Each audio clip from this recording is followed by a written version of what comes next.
This is Changing Channels with Larry Walsh, the Channelnomics podcast that connects you with channel chiefs, thought leaders, and executives about what it takes to get the next generation of tech to market. Here's your host, Larry Walsh, the CEO and Chief Analyst of Channelnomics. Hey everyone, thanks for joining us again here on Changing Channels. As the lady said, I'm Larry Walsh, and of course, this is yet another fake background. One thing that we talk about frequently on Changing Channels is the transition of the entire technology market to subscriptions. Now, it's not trivial to say that this is something that is just happening in pockets. It is happening everywhere. The cloud companies showed us how to do this, and now every vendor is seemingly trying to figure out their way of being able to go to market through a sales model based on subscriptions or some form of recurring revenue or consumption model. Now, this is not an easy transition. We get a lot of questions about it here at Channelnomics. A lot of companies are trying to figure out how to do it and also how to do it in the least painful fashion. So we decided to bring in a company that is, still in my worldview, still relatively young, but also going through the same transition because they did start off as a hardware company, data center centric, but now looking to capitalize and grow into the channel with the subscription model. And that, of course, is Pura Storage, one of the leaders in flash storage. And joining us is Andy Martin, the VP of Global Partner Sales at Pura Storage. So, Andy, welcome to Changing Channels. Thank you, Larry, very much. I really appreciate it and appreciate the opportunity to talk to you and your audience today. So Andy, why don't we start by just talking a little bit about what you're doing at Pure? Is that earlier this year you unveiled the new changes to your channel program that are designed to facilitate this transition to subscriptions. What is Pure doing, and why is it focusing in on the subscription model through the channel? Yeah, thanks. Great question. And I was actually listening to your introduction. If I could, I just want to make a quick comment, because one of the differences with Pure, since I've been with the company, I've been here roughly 7 years. As you know, Pure's about a 12-year-old company to date, a leader obviously in this space, but Pure has always been a subscription model. If you step back and look at Evergreen storage, Evergreen is truly a subscription-based model. It's not maintenance, it's really software add-ons, all those other things. So our partners have seen that. What you're seeing now is a wholesale shift. And that's really what you're describing, which is, use cases, it's changing the acquisition method, and therefore the partner community is adapting. So for us, it's really just an extension. And what you saw earlier, the year when we made changes to our program and we launched new products within Pure, was really an extension of an existing subscription business today. And that is Pure as a service. Because you and I have been doing this for a long time. And if you think about it, for 20, 25 years, people have been selling consumption-based models that are really leases, that are really balloon payments. And this is really a shift today. What we're seeing today is truly a shift in customers and how they buy and how they acquire. Well, I'm glad you said that, because you're right. Is that, and thank you for correcting me on, because Pure has been selling this way, but it is, as you described, a wholesale shift.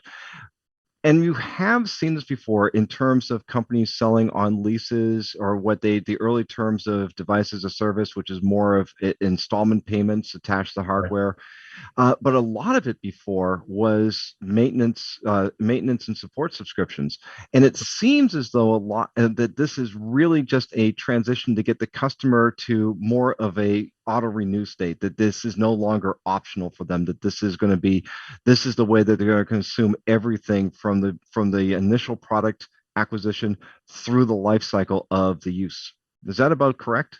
Yeah, it's a great point. And what I would say is, customers today, the hyperscalers have really changed the dynamic.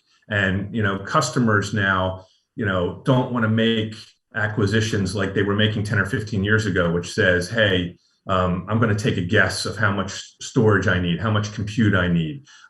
Being able to actually turn the faucet on or lower the faucet, or turn the faucet off, and true consumption is very meaningful today to the end user. And so how do the partners adapt to that? It's very, very challenging for a traditional VAR that's been selling hardware their entire life, and all of a sudden now it's about use cases, It's about, adding managed services around that. It could be selling managed services. So, when we looked at it, we basically said, hey, we've got these best of breed products and services. We've got this world-class partner program. As you know, we're 100% partner centric. We're not partner friendly. That is our go-to-market, right? We don't do direct business. And so the market is adapting. So how can we provide a vehicle to allow our partners to, adapt to this new model? And that's when we introduce Pure as a service. And think about if you're a customer today and you talk to a partner today and you say, hey, I want to acquire storage. I don't know, how much storage I need today. I don't even know where I want to run it.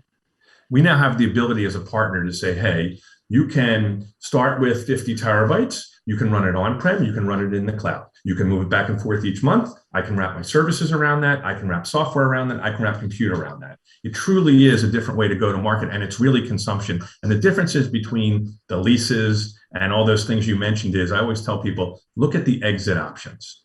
Look at what happens at the end of the agreement, and then you'll really know if it's truly consumption or not. All right. So what role do your partners play? You talked about the adjustment that they have to make from their traditional models. So what role does the partner play going forward in this? Because I want to get into the economics of this in a moment, but there is an entirely different points of emphasis in the partner relationship under these models than we've had before. This is really more about what we describe as the customer experience or the customer success, which influences whether or not that they're going to remain engaged. So what role does the partner play now in facilitating that outcome? Yeah, so let's just step back for a minute. And this is my opinion. I'm going to give you my opinion on this, but we've held multiple partner advisory councils this year at Pure around the globe. And consistently we hear themes from our partner community. And that is that, one, the worldwide pandemic has basically accelerated a move to cloud. And that's an opportunity for our partner community, right? The second part is that as customers are looking for partners to provide, cloud and managed service consulting, they're looking for experts in this field to help them because they don't have the expertise on-prem. The other thing we're seeing is that, the traditional resellers that we talked about that are just selling hardware is really challenging. So we're seeing a lot of acquisition. We're seeing a lot of mergers in the partner space. We're seeing, just a spree happening, again, around the globe. And then the last is, I would tell you, is that the partners that are viewing this as an opportunity, if you can hold the monthly recurring revenue, the annual subscription invoice, that is really the keys to the castle. It becomes very sticky for a partner. The ability for them to wrap their services, their managed services, et cetera, around that and get a recurring monthly invoice, just like the hyperscalers are doing, by the way, is a major opportunity for those partners that they're able to do that. So, what we're seeing is that we've got the technology that truly allows this. Many of our traditional VARs now can build managed service offerings. As a matter of fact, we're doing some things with our, meeting the channel with our alliances and with other partners to provide that to our partners to allow them to go resell, whether it's backup in the cloud, whether it's ransomware today, for example, it's huge as you read about this. So it's a significant opportunity for those partners, but really the recurring monthly invoice is keys to the castle. How do you define what a managed service opportunity is for your partners? Because what we're seeing, and this is even true of hardware companies, it's easy to say the cloud companies retain more control over the service delivery and the customer experience, but hardware is still hardware. How it gets consumed, how it gets sold is a little bit different. But what are the opportunities that you are enabling? How do you define a managed service that your partners can actually capitalize on in the way you're describing? Yeah, and by the way, it also gets expensive, as you and I both know, right? If everything is there, right? The bill, we participate in using hyperscalers as a company, so we know just the same. So, and also many, where the data should reside is really a customer-based decision, right? And it could be in multiple places potentially. And so what we're hearing is stop talking about hardware, Pure, talk about use cases, talk about business outcomes. It's not about bits and bytes anymore. And, many of our competitors like to continue to talk about, scale up, scale down. For us, it's SLA it's 7 nines of reliability, it's a use cases. So really what you have is the ability to do almost anything. And what I mean by that, I don't mean to make it sound glib, but what I'm trying to say there is it could be a backup opportunity with a backup provider on Pure Storage where the customer wraps their services around that and other things around that. It could be security added onto that. It could be anything related to an as a service requirements. Cisco is entering that space as well. You saw that, right? We have many customers that are selling our flash array combined with compute and network, et cetera. And so it really is an opportunity for that partner. And remember now, we hold title. So we don't pass title because it is an as a service. So it takes the capital requirement for our partners. It makes it much lower for them to get into this game. So that's why I say we're seeing many traditional value-added resellers become, offer managed services now. And it's really, our partners are very skilled at doing this for many, many years, right? They have been selling services and security and all those things we're talking about for many years. So they're really good at this. This gives them a lower cost of entry to get into this game and provide a tier 1 service offering now. Yeah, but when you start putting expectations and outcomes defined as SLAs for someone who's been used to selling and slinging boxes, as opposed to talking around 5 nines of reliability, that is really a steep transition. What is Pure doing to help its partners actually understand what it means to deliver an effective service-based model, not even just a managed service, but a service-based model that does lead into that managed service opportunity? It's a really excellent point. So step back for a second, just as a sales leader, right? I mean, it is hard to make this shift. And by the way, think if you're a sales rep or a partner sales rep, it's no different. A dollar's worth more today than tomorrow or next month. And so if you look at a CapEx deal, everybody gets paid 30 days from now versus 3 years over time.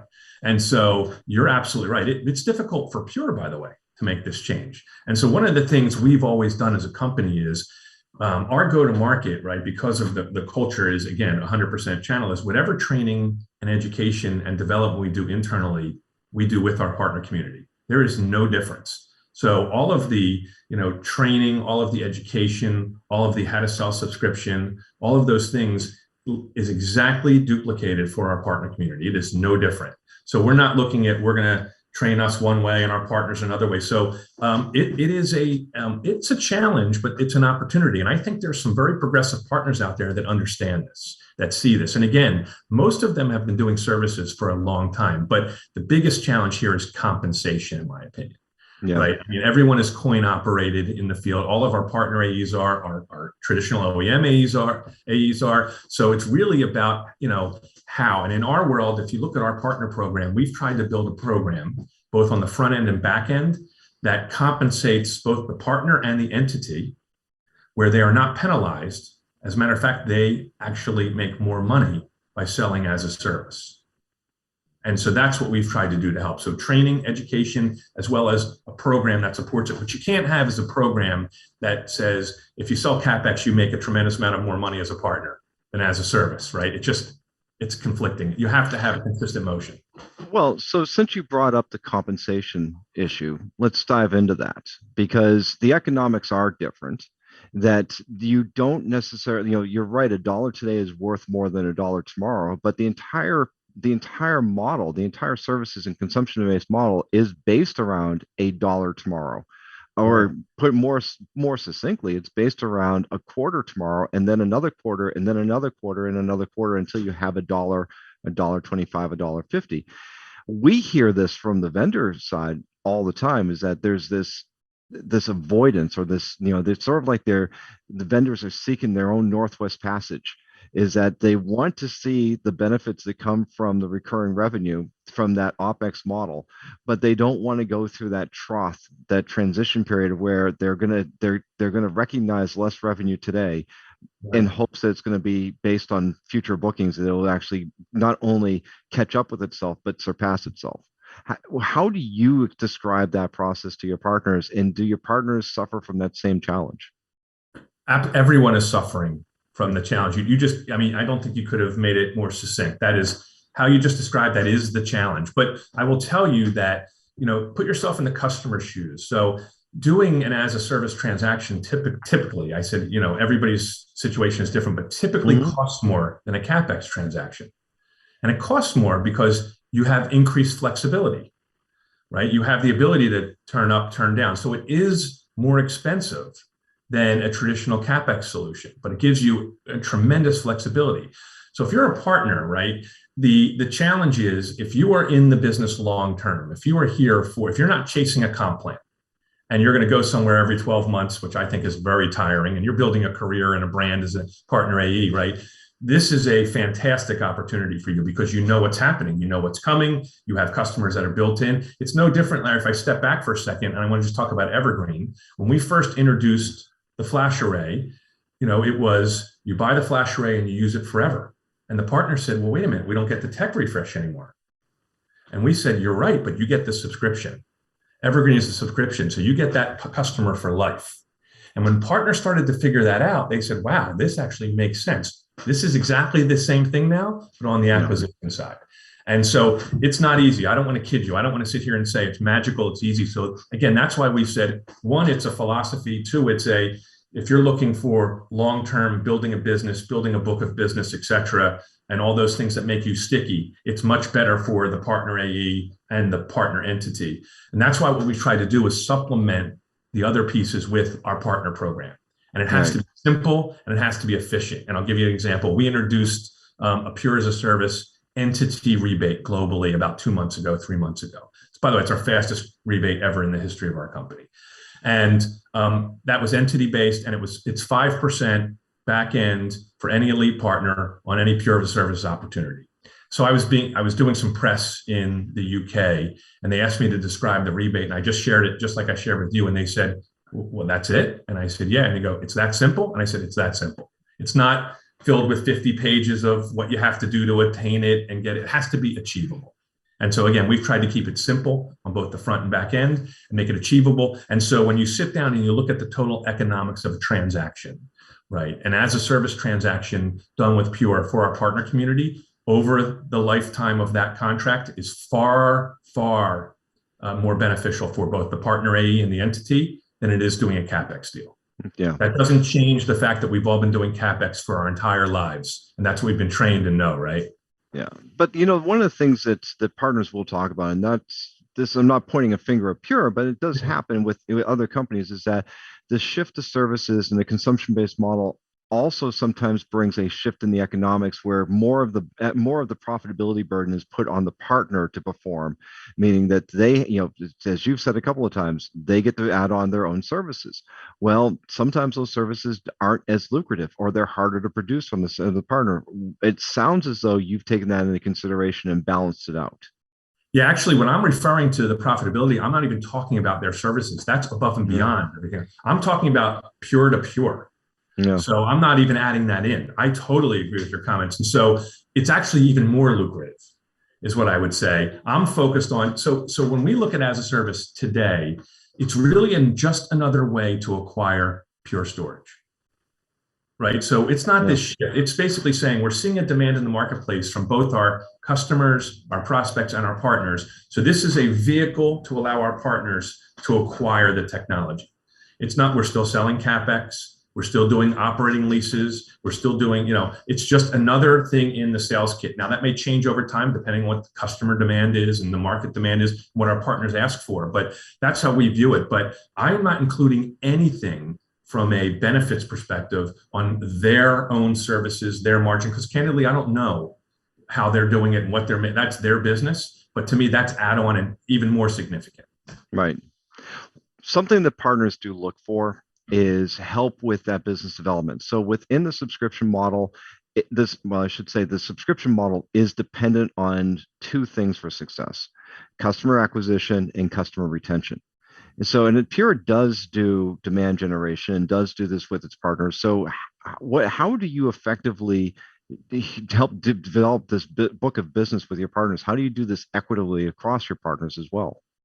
Yeah, so as you know, and I know you know this really well, we're a value-based program. So it's not just about bookings. It's not if you're the largest in the world and you book, you get better. It's really about what you invest in us, we invest with you. And so there's a few things we do. We have a formal leads pass program. So we do have a tremendous amount of marketing. We have a inside sales organization that actually we're expanding in Q3, second half, internally, growing that internationally. And so we are generating a tremendous amount of marketing, qualified leads, typical demand gen leads. And so we actually have a formal leads pass program. And again, I don't want you to think it's, hey, this is great, Pura is just handing leads. We do that selfishly for a minute. So I can go to a partner and say, hey, we've passed you 40 leads. Have you brought us anything?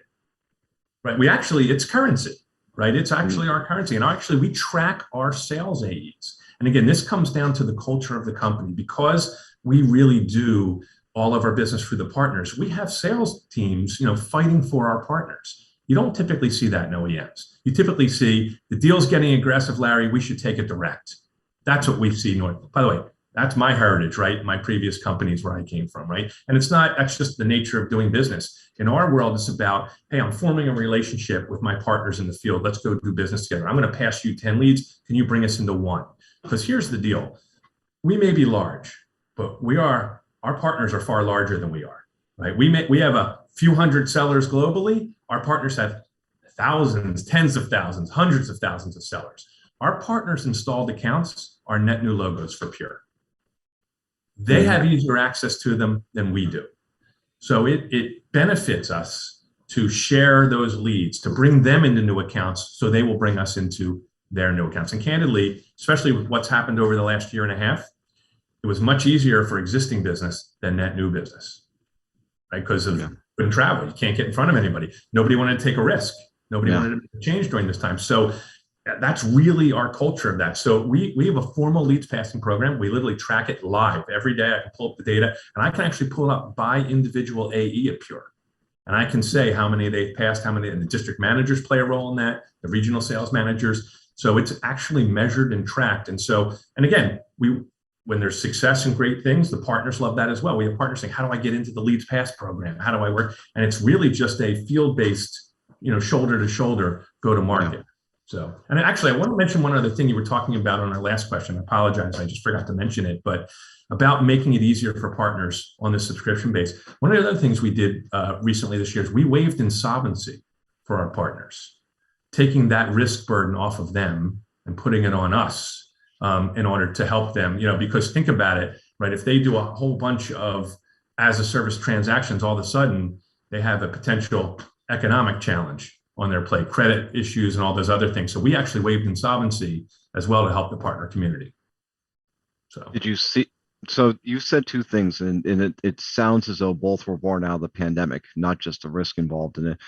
But did you see the number of opportunities coming out of the partners that from their existing accounts increase over the course of the last year because of the pandemic conditions that prevented us from traveling? No, we actually hold fairly steady, believe it or not. And I can't tell you why. I can just tell you it's fairly steady with the leads we passed. And what we call the leads we get back, we call that partner sourced business at Pure. We actually have a global metric. We don't share that externally, but we have a global metric at Charlie Giancarlo's level, my boss, Dominic Delfino, at the CRO, and we have a vested interest. So we can actually measure how it's working, because we want to overinvest in those partners that are bringing us business as well. And so, no, I would tell you that for whatever reason, it actually held firm with what we gave and what they gave to us. Okay. And did you have a problem with insolvency? Because this is also another complaint that we hear from partners, is that a lot of this burden, the subscription burden, or the risk that comes from subscription burden, gets passed on to the partners because they're the ones holding the contract. And if the customer doesn't pay, they still have to pay. Right. Not only are they holding the contract, but they don't have title to the gear. Yeah. So just wrap your head around that one, right? So we waived it. We actually, again, we're entering the space. I don't want to say it's new to us, but one of the things we try and do is be extremely flexible and extremely simple. We heard the same complaint, so we fixed it. Yeah. It's that simple. So, I mean, we need our partners. Here's what I always tell my team. We want to be the partner of choice. So what do I mean by that? When a partner rep goes into an account, and they uncover an opportunity, they could go partner with anyone. So why partner with Pure? We want to be the partner of choice. So we have to make it as simple. We have to make the engagement with us. We have to, as easy to do business with. They have to enjoy the experience. Everything has to work. Products have to be exceptional, but the experience and how to do business with us. Because at the end of the day, everyone's buying the same components, right? And so it's the interaction with us. And we take that interaction extremely seriously. We take our NPS score extremely seriously. And so one of the things, again, we consistently hear from our partner community is, please don't be like everybody else. Keep doing what you're doing. We want the interaction to be like it is because it's easy, it's simple, and the products work really, really well. So last question for you, Andy. What advice would you give to a peer that's going through the same process of trying to transition from the traditional transactional model to a subscription-based model? Yeah, I think it's harder than people think. I think people think it's easy. And again, I'm going to go back to you. I'm going to steal your description actually and use it. I'll credit you because I think you explained it beautifully.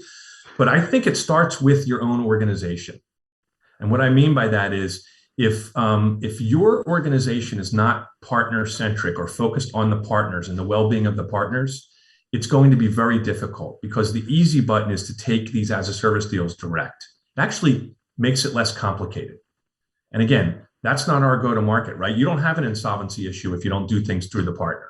And again, you're not passing title, right? So all of our transactions. So I would say you should focus on your organization and your programs, and really, really focus on what's in it for the partner, right? What's the benefit of the partner? Everyone thinks about a new product, a new widget. This is great for the customer, but what's in it for the partner, right? We have to be thinking about why you want to be the partner of choice. And it's really hard. It's really hard to do. I think I'm fortunate. My predecessor and the founders of Pure thought about this long before, much smarter than I am. And so they built this foundation, and it's burned into our culture. So I would tell you to focus internally on that as you launch things like this, because everyone's going to have a product. It's all going to be marketing, right? It's all going to be, everyone has an as a service. They're all the same, just like everyone had an Evergreen, even though everyone really didn't have an Evergreen solution, right? And so the partners recognize this, and they recognize the value of, hey, if I sell a Pure array, every 3 years, they get a new Pure array, and I get the subscription. I don't have to go do a takeout. These partners have recognized the value of this. Yep. So. Yeah, I think that increasingly we really are living in a services-based world, a subscription-based world. It's just a matter, this is what I tell people: stop fighting the battle and trying to find balance. Really, just chart the course forward. That's the only thing that's left to do.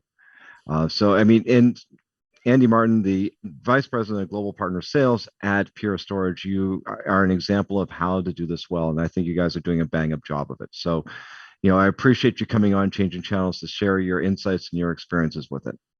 Larry, thanks so much. I appreciate the opportunity to talk with you. Look forward to seeing you again, and thanks. Have a great day. And that's about all the time we have, folks. Thanks again for tuning in to Changing Channels. We look forward to having you back again next time. Until then, just keep on selling. Thank you for joining Changing Channels with Larry Walsh, a production of Channelnomics, with the support of our production team at Modern Podcasting. If you've enjoyed today's episode, hit the like button, subscribe wherever you get your podcasts, and share with your friends. For more information about Channelnomics services and insights, follow us on Twitter and YouTube, and check out our website at channelnomics.com. Channelnomics is a registered trademark of, and Changing Channels is copyright by 2112 Enterprises, LLC.